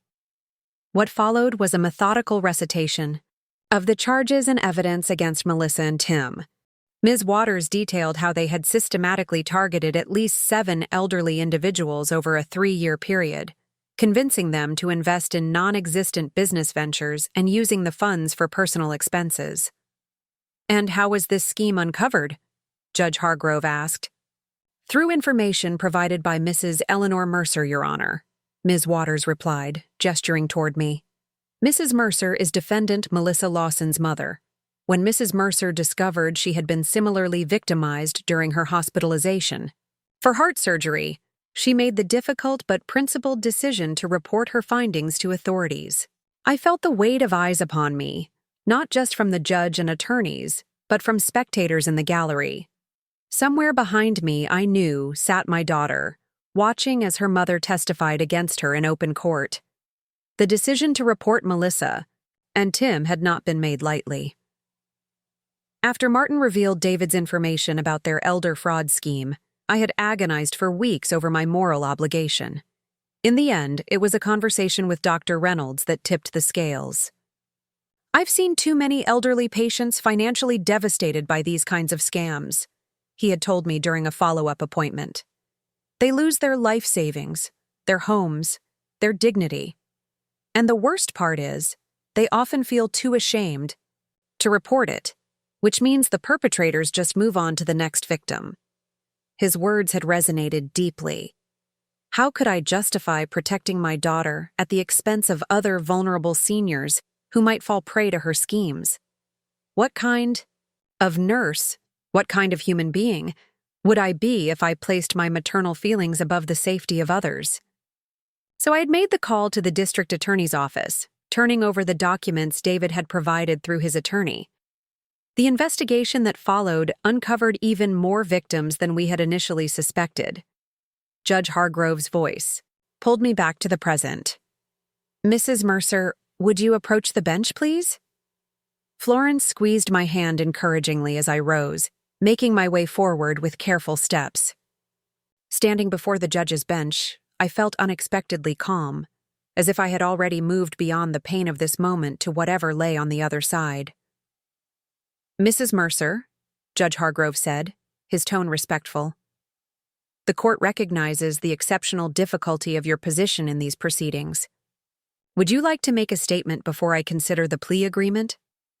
I had prepared for this possibility, writing and rewriting my thoughts until the words felt true to both my heartbreak and my convictions.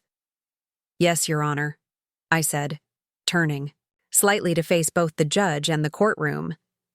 For the first time, I allowed myself to look directly at Melissa. She sat beside her attorney, her normally stylish appearance subdued by months of stress. Her face was pale, eyes red-rimmed from crying, hands clutched tightly in her lap. Despite everything, the sight of her distress sent a pang through my heart. She was still my child, the baby I had nursed through fevers, the little girl whose scraped knees I had bandaged, the teenager whose broken heart I had soothed after her first rejection. But she was also a grown woman who had made unconscionable choices, who had preyed upon people like me, elderly individuals who had worked all their lives for the modest security of their retirement years. "Your Honor," I began, my voice steady despite the emotions roiling beneath the surface, "I stand before you not just as the mother of one of the defendants, but as someone who has spent over 40 years in nursing, caring for the most vulnerable members of our community. I've witnessed firsthand the devastation that financial exploitation can wreak on elderly individuals, not just the monetary loss, but the deep psychological harm of betrayal and shame." I paused, gathering my thoughts. When I discovered that my own daughter and her husband had systemically targeted seniors like myself, I faced an impossible choice between maternal loyalty and my duty as a citizen and healthcare provider. It was the most difficult decision of my life to come forward with what I knew. Judge Hargrove nodded encouragingly, and I continued. "I do not take any pleasure in these proceedings. In fact, my heart breaks at the reality of what my daughter has become. But I believe in accountability, in making amends, and in the possibility of redemption through genuine remorse and changed behavior." I straightened my shoulders slightly. "I support the plea agreement not out of vengeance, but because I believe it offers appropriate consequences while still allowing for rehabilitation. My hope is that this marks a turning point, that from this painful moment, healing and growth might eventually emerge." "Thank you, Mrs. Mercer," Judge Hargrove said solemnly when I had finished. "You may return to your seat." As I turned to walk back, I found myself momentarily face to face with Melissa. Our eyes met, and in that brief exchange, I saw a complex mixture of emotions: shame, anger, fear, and beneath it all, a flicker of something that might have been understanding. I returned to my seat between Florence and Martin, drawing strength from their solid presence on either side of me. The hearing continued with statements from the defense attorneys, attempting to portray their clients in the most sympathetic light possible. Tim's lawyer emphasized his challenging childhood and struggles with addiction. Melissa's attorney painted her as an unwitting accomplice, influenced by her more culpable husband. I listened without reaction, having heard variations of these excuses during the investigation phase. The reality, as documented in painstaking detail by financial records and witness statements, showed a much more calculated partnership. Melissa had not been a passive participant, but an active recruiter of vulnerable seniors, leveraging her background as a nurse's daughter to gain their trust. Finally, it was time for the defendants to address the court before sentencing. Tim went first, offering a rehearsed apology that focused more on his own hardships than genuine remorse for those he had harmed. His performance was so transparent that I noticed Judge Hargrove's expression harden as he spoke. Then it was Melissa's turn.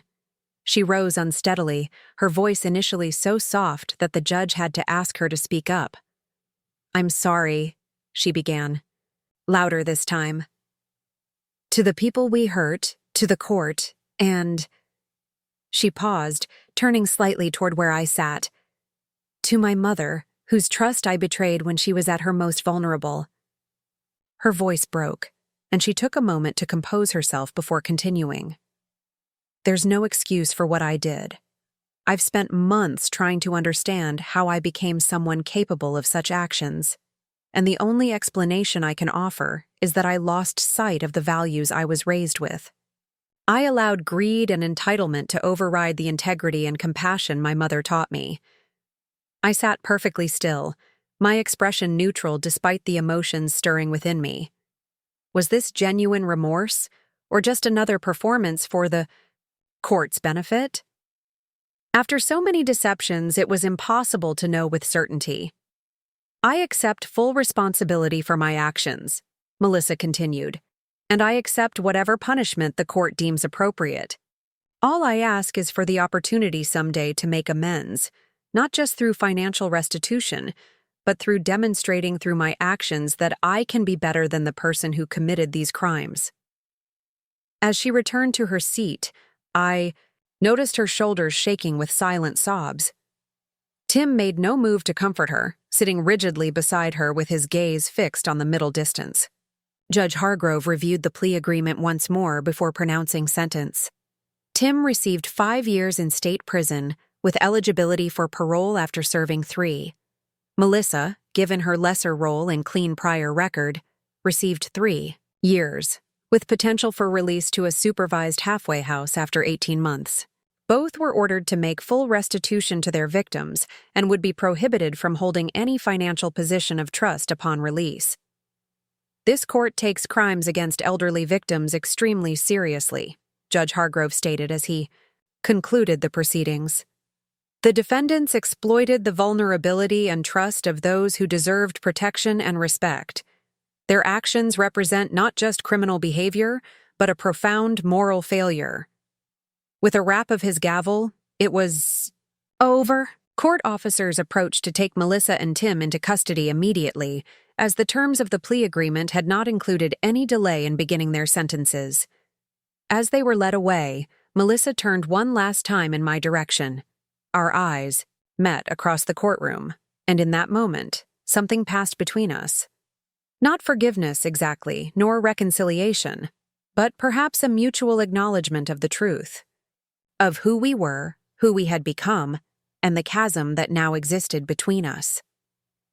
Then she was gone, disappearing through a side door with the court officers, and I was left with the hollow feeling that accompanies the conclusion of something irrevocable.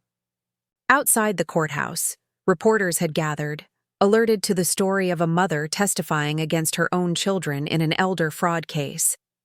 Florence and Martin formed a protective buffer around me as Cassandra firmly declined requests for comment. Mrs. Mercer has been through enough, she told the persistent journalists. She reported this crime out of civic duty, not a desire for publicity. Please respect her privacy. In the car driving home, I was quiet, processing the morning's events. Florence and Martin exchanged concerned glances but respected my silence.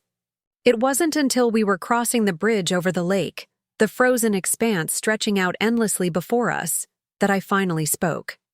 It feels both worse and better than I expected, I said softly. Worse to actually see her led away in custody. Better to have it finally concluded. Florence reached across from the passenger seat to squeeze my hand. You did the right thing, Ellie. The hard thing, but the right thing. I know, I agreed, surprised to find I genuinely meant it. The doubt and guilt that had plagued me throughout the investigation had been replaced by a somber certainty. Not happiness. I would never be happy about my daughter's incarceration, but acceptance of the necessity of consequences. What now? Martin asked from the driver's seat, his eyes meeting mine briefly in the rearview mirror. It was a good question. For months, my energy and attention had been consumed by the legal proceedings, first recovering my own assets, then participating in the criminal case against Melissa and Tim. Now that it was over, what would fill the void? Now, I said thoughtfully, I think it's time to look forward instead of back, to build something positive from all this wreckage.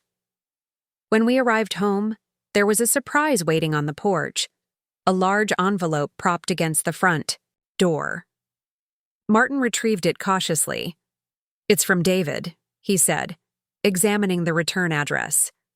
Delivered by courier, it seems. I took the envelope inside before opening it, settling into my favorite chair by the fireplace. Florence busied, herself making tea, while Martin built a fire to ward off the winter chill. Inside the envelope was a thick document, the formal restitution agreement David had proposed, now fully executed by his attorney. Attached was a cashier's check for the first installment payment, along with a handwritten letter. Dear Mom, by the time you receive this, Melissa's sentencing hearing will be over. I hope whatever the outcome, it brings you some measure of closure. I want you to know that my offer of restitution comes with no strings attached. I don't expect forgiveness or reconciliation. I understand that what I did was unforgivable, a betrayal of everything you taught me and everything you've done for me throughout my life.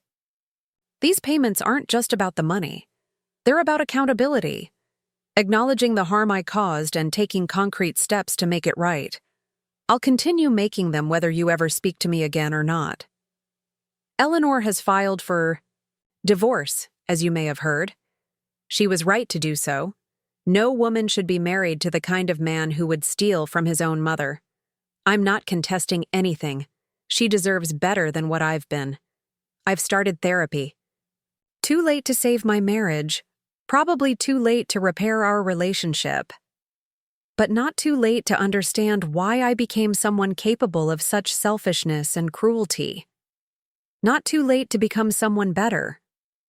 I don't know what the future holds, but I wanted you to know that reporting Melissa was the right thing to do. I should have done it myself when I first discovered what she and Tim were involved in. Another failure on my part. Take care of yourself, Mom. I hope someday you can find peace and happiness, even if it's without your children in your life. With deep regret and enduring respect, David, I read the letter twice before silently passing it to Florence, who had settled on the sofa with our tea. Well, she said after reading it, that's surprisingly self-aware. Indeed, I agreed, staring into the flames of the newly built fire. I wonder if he means it. Does it matter? Martin asked, accepting the letter from Florence to read himself. Whether he's sincere or not, you'll still receive the restitution. I considered this. It matters to me, I said finally.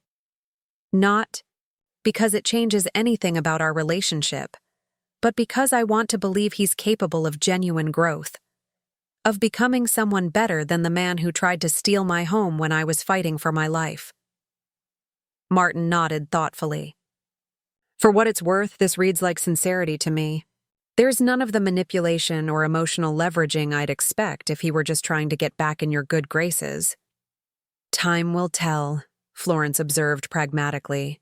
If he keeps making the payments without pushing for more contact, that would suggest his remorse is genuine. I folded the letter carefully and returned it to its envelope. Yes, time will tell. In the meantime, I have other matters to consider. Florence raised an eyebrow. Such as? I sipped my tea, organizing my thoughts. I've been thinking about what you said at the courthouse, about it being a perfect day. And it struck me that we spend too much of our lives waiting for perfect days or perfect circumstances before we move forward. Martin settled into the chair opposite mine. That sounds suspiciously like the beginning of an announcement, Eleanor. I smiled, the first genuine smile since the courthouse. Perhaps it is. I've been considering what to do with my remaining years, however many or few there might be. I don't want to merely exist in the aftermath of betrayal. I want to create something meaningful from the experience. What did you have in mind? Florence asked, leaning forward with interest. I want to establish a foundation, I said, the idea becoming clearer as I articulated it. A nonprofit dedicated to educating seniors about financial exploitation and providing support to those who have been victimized. Martin's eyes lit up. That's an excellent idea. There's certainly a need for such services. I thought I might use part of David's restitution funds to get it started, I continued. It seems fitting to transform money that was taken from me into something that helps others avoid similar experiences. You'd need proper organizational structure, tax-exempt status. Martin was already thinking like an attorney, listing the practical considerations. And educational materials, perhaps a website, Florence added, equally enthusiastic. Maybe even a support group component. Their immediate engagement with the concept warmed me. This was what true family looked like. People who supported your aspirations rather than undermining them for personal gain. I'd want both of you involved, I said. If you're willing, of course.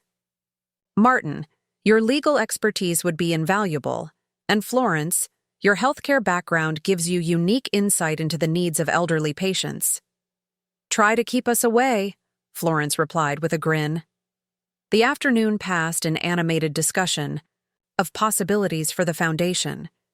What had begun as one of the most difficult days of my life had somehow transformed into something forward-looking and hopeful. The pain wasn't gone. I doubted it ever would be completely.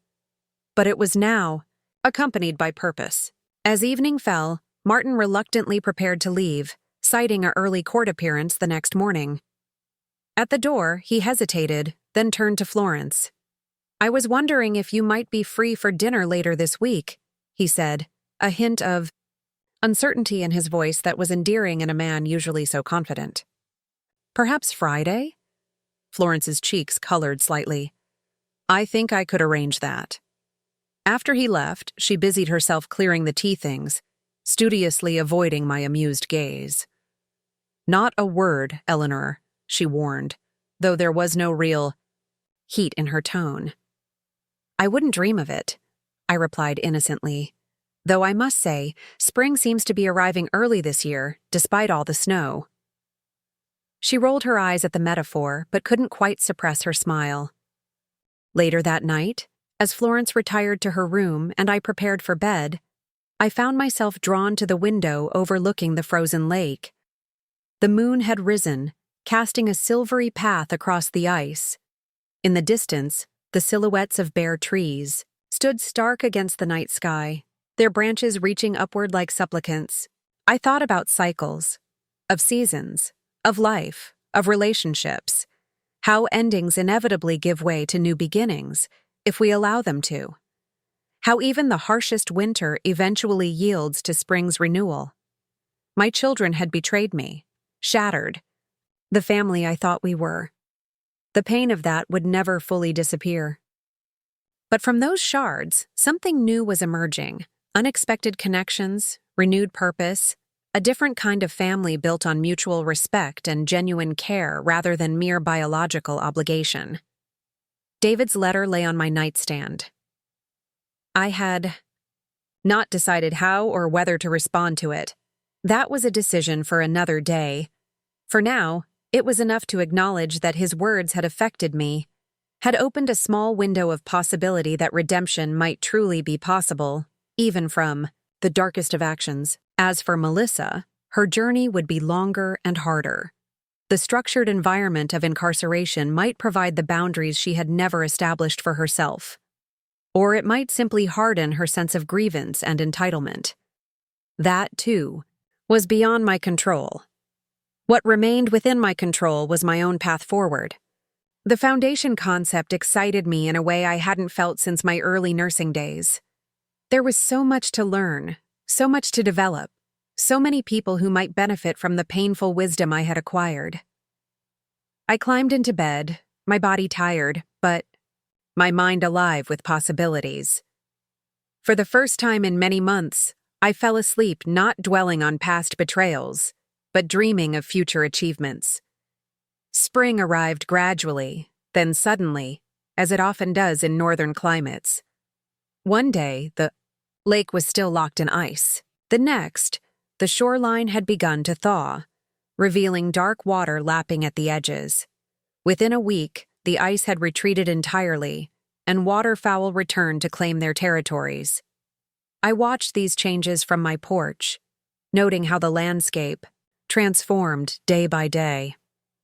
The barren trees developed the faint green haze of emerging buds. Crocuses pushed through the melting snow around the cabin's foundation. The quality of light shifted, becoming warmer and more golden as the sun's angle changed. My own life was undergoing similar transformations. The Elder Justice Foundation was taking shape under Martin's legal guidance, with a mission statement, bylaws, and pending nonprofit status. Florence had reached out to her extensive network of healthcare contacts, gathering support and expertise. I had begun drafting educational materials based on my own experience, transforming personal trauma into practical guidance for others. David continued to make his monthly restitution payments without attempting further contact. I had not responded to his letter, still uncertain what, if anything, I wanted to say. The money went directly into a separate account, earmarked for the foundation, a conversion of exploitation into empowerment that felt both practical and symbolically significant. Melissa wrote from prison regularly. Her letters arrived every 2 weeks, growing gradually more reflective and less self-pitying as the months passed. I read them all but had not yet written back. Florence urged patience with myself. "There's no timeline for processing this kind of betrayal," she reminded me. "Take all the time you need." My health improved steadily with the changing season. Dr. Reynolds pronounced my recovery remarkable for a woman half your age during my 1-year post-surgery checkup. I had graduated from the walking stick to unaided movement, even managing short hikes along the Lakeshore Trail. Florence and Martin's relationship had blossomed alongside the spring flowers. They maintained the pretense of separate residences, he at his stately Victorian in town, she in my guest room, but spent most evenings together, either at the lake house or at intimate dinners in town. Their happiness was a constant bright spot in my days, a reminder that new beginnings could emerge at any stage of life. On a particularly beautiful May morning, I sat on the dock with my first cup of coffee, watching the sunrise paint the lake in shades of pink and gold. A pair of loons called to each other across the water, their haunting cries echoing against the distant shore. Florence joined me, settling into the adjacent chair with her own mug. We sat in companionable silence, absorbing the peaceful scene before us. "It's official," she said eventually. "Martin got the call yesterday. The Elder Justice Foundation has been granted 501(c)(3) status. We're a legitimate nonprofit organization. I smiled, savoring both the news and the perfect morning. That calls for a celebration. Already planned, she replied with satisfaction. Martin's organizing a small launch reception next week. Just a few key supporters and potential donors. Nothing too overwhelming. I nodded appreciatively. They had both become attuned to my limitations, understanding that while I was stronger, large social gatherings still drained my energy quickly. I've been thinking, I said after another comfortable silence, about David's letter and Melissa's as well. Florence waited, knowing I would continue when ready.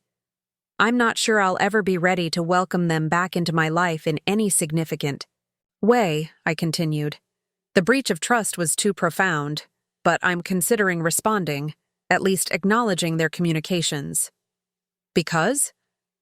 Because holding on to anger serves no purpose at this point, I said thoughtfully. It doesn't change what happened, and it doesn't protect me from future harm. I've already done that by establishing clear boundaries. All it does is keep me tethered to the past when I'm trying to move forward. Florence considered this. Acknowledging their letters doesn't mean forgiving what they did, she noted. It just means you're willing to recognize their current efforts, however small.